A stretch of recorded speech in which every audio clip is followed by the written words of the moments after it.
Welcome! Today, we're jumping right into one of the absolute core principles of system dynamics. It's this really powerful idea that the behavior you can see in any system is actually created by an invisible structure underneath.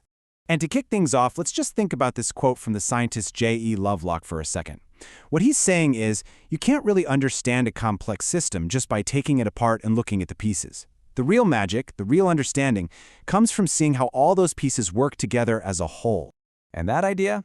Well, that's the fundamental premise of system dynamics.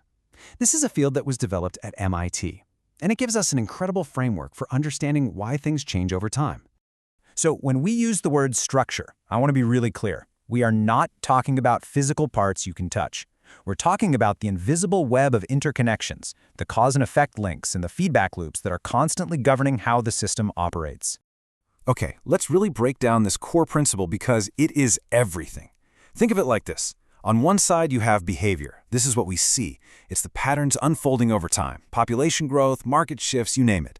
But on the other side, you have the structure. This is the hidden engine room. It's what drives that behavior.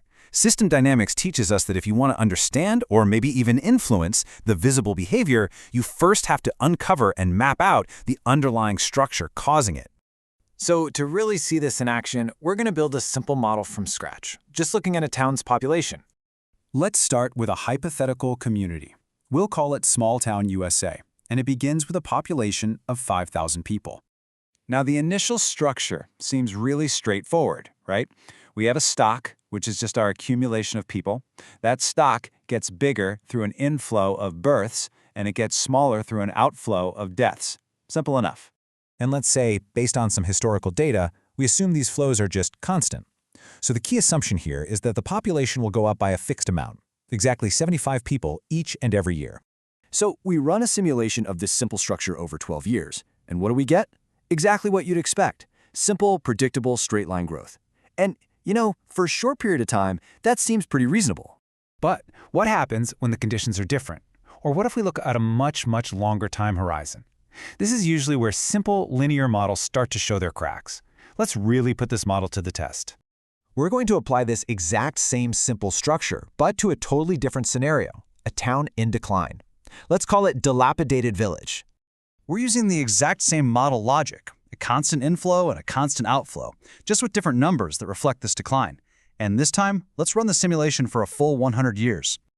And here is where our simple model just completely shatters. It produces a result that is physically impossible. A population of negative 2,500 people. You obviously can't have negative people. This absurd result is a massive red flag. So the problem here, it isn't our data. The problem is the model's structure. We've made a fundamentally flawed assumption.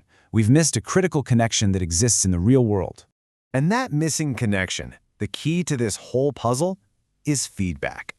I mean, in the real world, this is completely obvious, right? The number of births and deaths in a given year isn't some fixed, constant number. It clearly depends on the size of the current population. And that creates powerful feedback loops, where the system's output circles back around to influence its own input. And what's really great here is we can see the two key feedback loops that we're missing from our first model.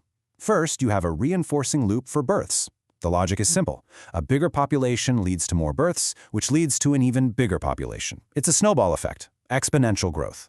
But then you have the balancing loop for deaths. A bigger population also leads to more deaths, which acts like a brake, pulling the population down and creating decay. Okay, so let's go back and fix our model's structure. We're going to add these feedback loops, and then we'll see what happens to the behavior.